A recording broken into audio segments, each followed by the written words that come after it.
प्रणाम स्वीकार करे देव, और मुझ जड़ बुद्धि को क्षमा भी कीजिएगा। मैं आपके भेद को पहचान नहीं पाया, परंतु मैं इतना अवश्य जानता हूं कि आपके दर्शन करने का सौभाग्य मुझे अकारण ही नहीं मिला। बताइए क्या आज्ञा है मेरे लिए? सचमुच तुम तीव्र बुद्धि के स्वामी हो गरुड़। तुम चतुर, साहसी हो, धर्म का पालन करने वाले और संस्कारी भी हो। इनके अतिरिक्त भी कई गुण हैं तुम। हम उन्हीं गुणों को निखारने के लिए आए हैं, तुम्हें योग्य बनाने के लिए आए।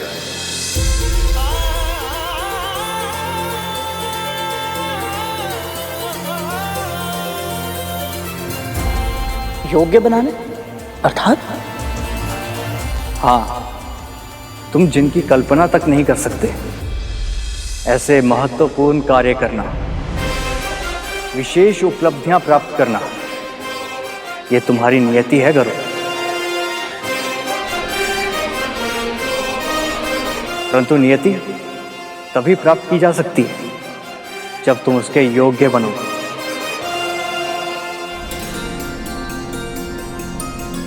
और योग्यता कैसे प्राप्त होगी, हम इसी का प्रशिक्षण देने आए हैं। ऐसा कौन सा कार्य करना है मुझे जिसके प्रशिक्षण के लिए श्री विष्णु के अंश अवतारों को स्वयं आना पड़ा? सही समय आने पर तुम्हें इसका कारण और उद्देश्य दोनों पता लग जाएंगे।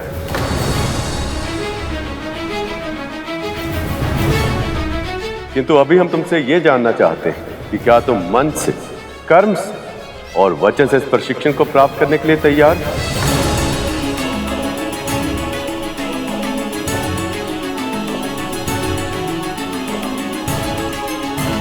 मैं आपके हर शब्द को आदेश मानकर स्वीकार करूंगा गुरुदेव। बताइए क्या करना होगा मुझे?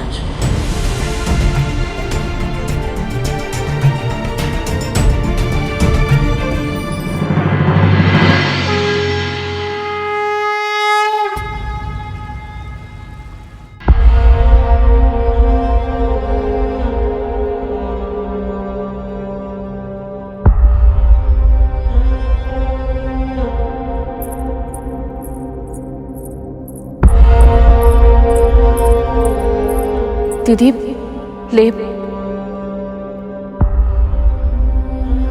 कब तक विंता, कब तक? कब तक मेरे पुत्र यूं ही युद्ध में पराजित होते रहेंगे और चोटिल होते रहेंगे? ये औषधि इनके तन के घाव को तो ठीक कर देगी, किंतु मेरे मन पे जो आघात लगा है उसे कौन ठीक करेगा?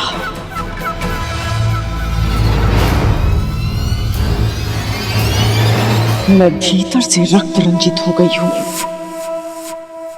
उसकी पीड़ा कैसे ठीक होगी?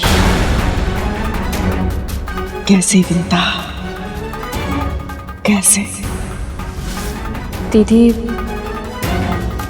जो नहीं मिला है उसके बारे में सोचकर स्वयं को दुखी क्यों कर रही है? जो मिला है उस सौभाग्य का ध्यान कीजिए। स्वयं माँ लक्ष्मी और प्रभु विष्णु ने आपको आशीर्वाद।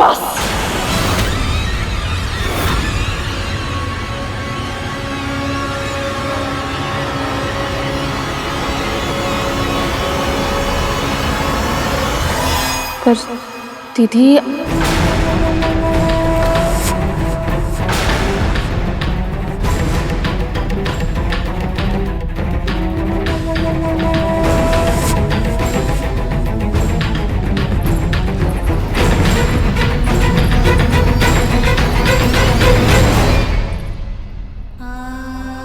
ये नागपुत्र इतने कष्ट में है, दीदी क्रोध में है और गरुड़ भी दुखी होकर न जाने कहां चला गया है। मेरा परिवार बिखर रहा है प्रभु, इसे संभालने में मेरी सहायता कीजिए।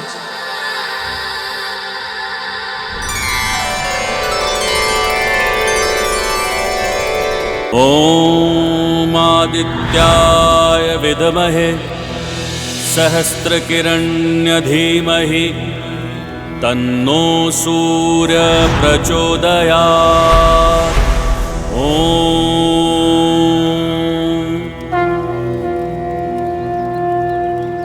ये क्या है गुरुदेव? क्या महत्व है इसका? ये 5 अग्नियों का ज्ञान देने वाली पंचाग्नि विद्या है गरुड़। इसका अर्थ चारों दिशाओं अर्थात पूर्व, पश्चिम, उत्तर और दक्षिण से प्रकट होने वाली सूरज देव की ऊर्जा और इस हवन कुंड से प्रकट होने वाली अग्निदेव की ऊर्जा, इन 5 का मिश्रण।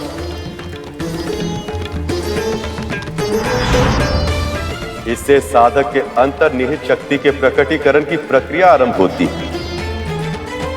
यह ऐसे भी कहा जा सकता है कि यह विद्या साधक के आत्मिक विकास की नींव है। इस संसार में आत्मा जन्म लेती है और नियत जीवन व्यतीत करके मरण को प्राप्त हो जाती है। ऐसा चक्र सदैव चलता रहता है, निरंतर।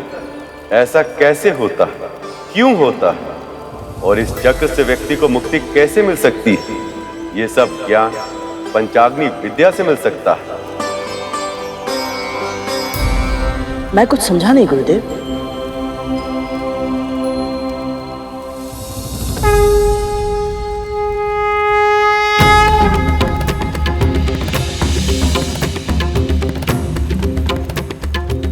हम सब में एक दिव्य महाशक्ति छुपी होती है जिसका नाम कुंडलिनी।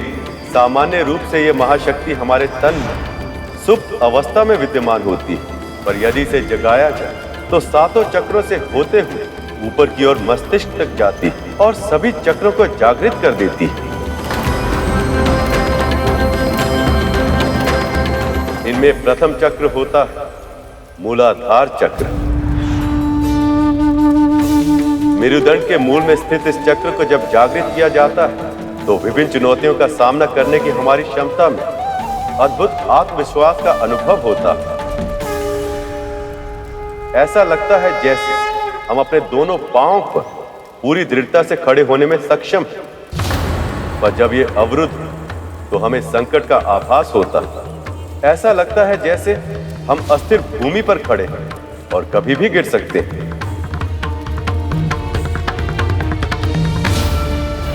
दूसरा चक्र स्वाधिष्ठान चक्र। ये उदर के निचले हिस्से यानी नाभि के तनिक नीचे स्थित होता है। ये साधक के आत्मिक विकास के दूसरे चरण का प्रतीक है। हम अपनी और अन्य व्यक्तियों की भावनाओं के साथ कैसे जुड़ते हैं, इसे समझने में ये चक्र हमारी सहायता करता है। तीसरा चक्र मणिपुर चक्र।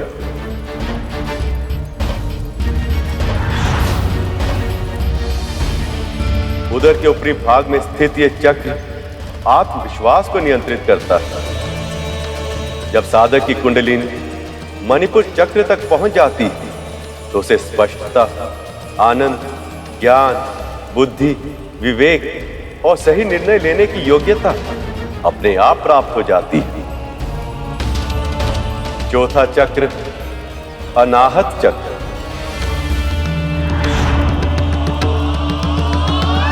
हृदय के समीप व्यक्ति के वक्ष के मध्य में स्थित यह चक्र अपने से नीचे और अपने से ऊपर चक्रों के मध्य में पुल की भांति कार्य करता है। प्रेम, आनंद और शांति इसी चक्र के नियंत्रण में है। पांचवा चक्र है विशुद्ध चक्र।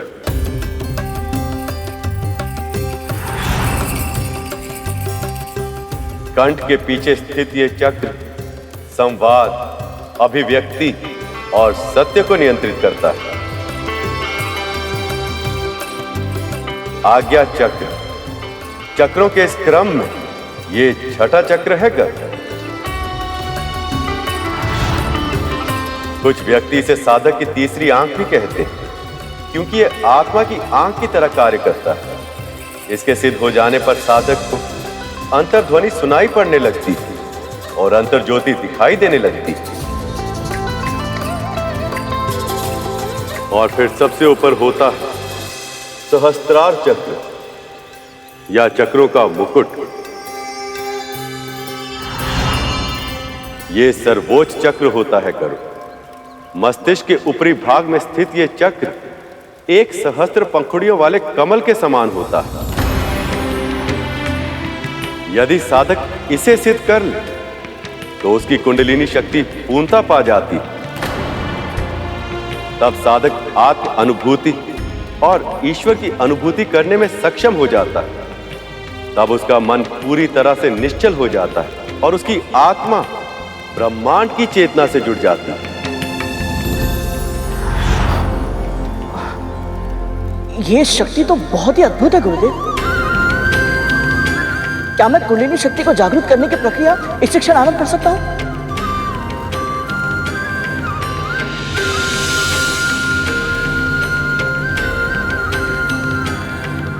ये प्रक्रिया आसान नहीं है गरुड़। तुम्हें इस साधना में अपने आप को पूरी तरह से समर्पित करना होगा।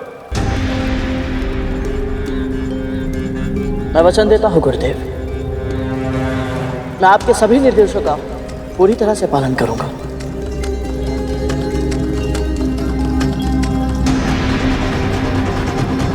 हमारे सामने जो अग्नि प्रज्वलित है उस पर ध्यान केंद्रित करो।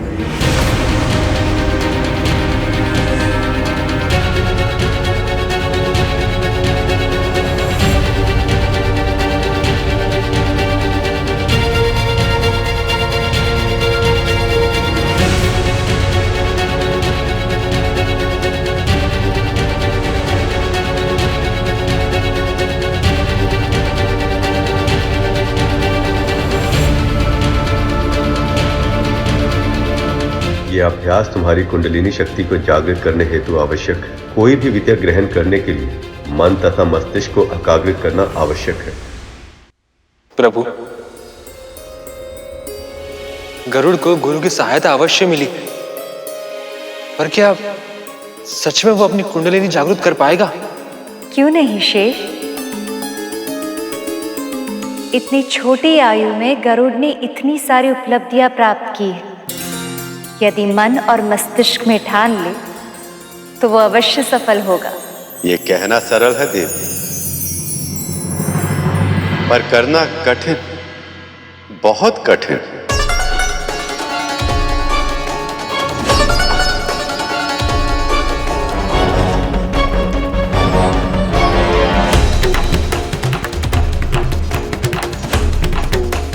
मुझे इस अग्नि को और कितनी देर तक देखना होगा?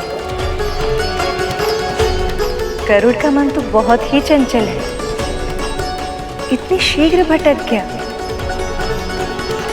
इतने शीघ्र ही धैर्य को खो दोगे तो साधना कैसे करोगे गरुड़? यदि तुम अपनी कुंडलिनी शक्ति को जागृत करना चाहते हो तो योग, प्राणायाम और विश्राम के नियमों का कड़ा पालन करना होगा और ध्यान सदैव अपने लक्ष्य पर केंद्रित रखना होगा। इस प्रक्रिया में तुम जितने विचलित होगे उतना ही अधिक समय लगेगा।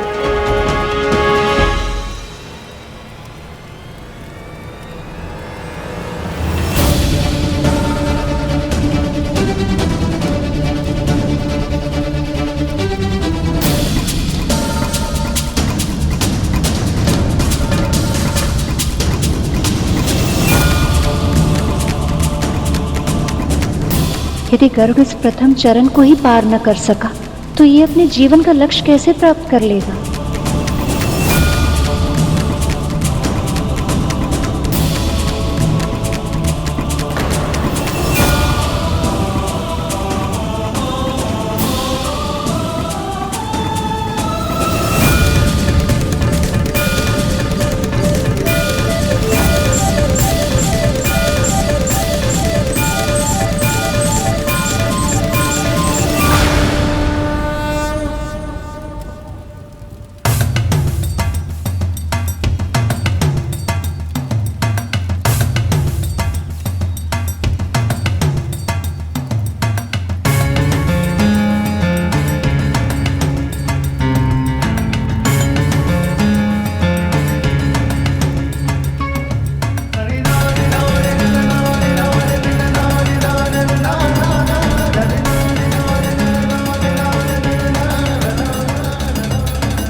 गरुड़, गरुड़,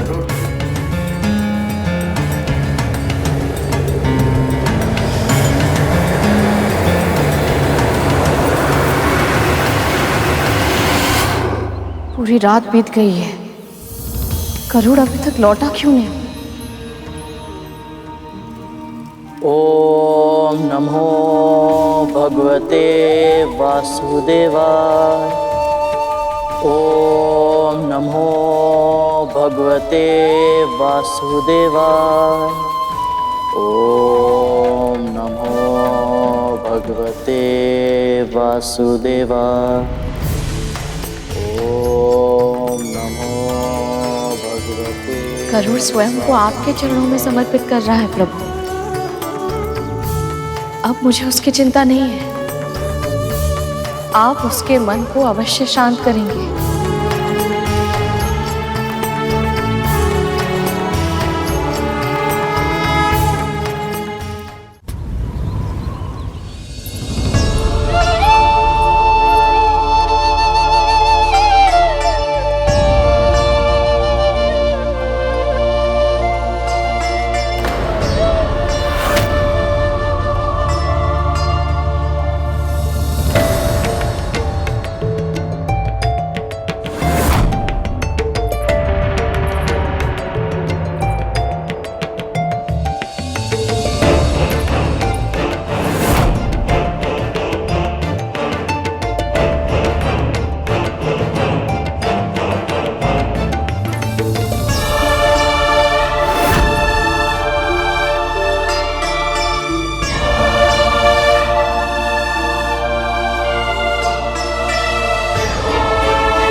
ना मुझे आपके उपचार की आवश्यकता है और ना ही आपकी दया की।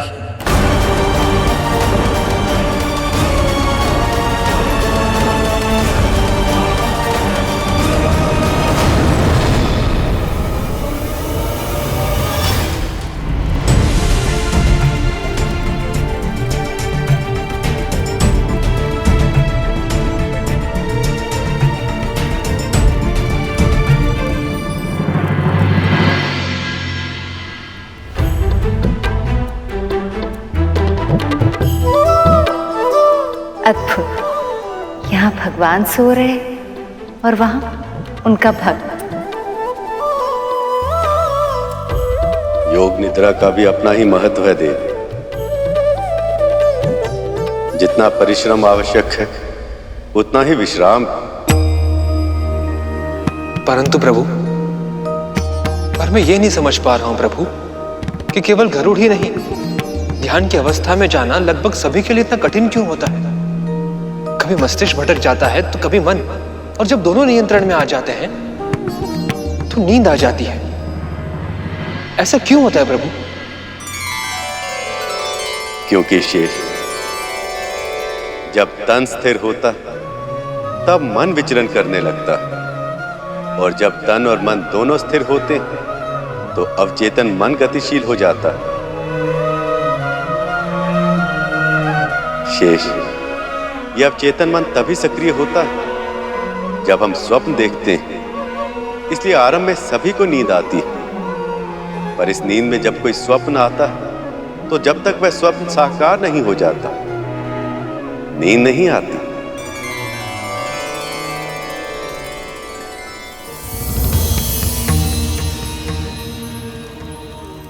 यदि तू मेरा ये कार्य करने के लिए तैयार है तो मैं तुझे और तेरी मां को दासत्व से मुक्त कर दूंगी। तुम्हें ऐसा नहीं करना चाहिए गरुड़, इस पे तुम्हारा अधिकार नहीं। मेरा पुत्र और मैं, हम दोनों मुक्त हो गए, दासत्व से मुक्त हो गए हम दोनों।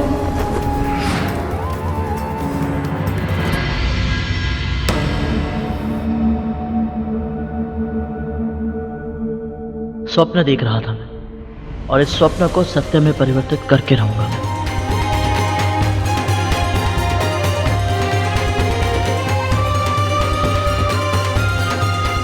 यदि मैंने नर नारायण द्वारा दी गई शिक्षा को योग्यता से प्राप्त कर ली तो उनके कहे अनुसार मैं भविष्य में कई उपलब्धियां प्राप्त करूंगा और उनमें से मेरी प्राथमिकता होगी माँ को दास्ता से मुक्ति दिलाना। अब मुझे और भी कठिन साधना करनी होगी।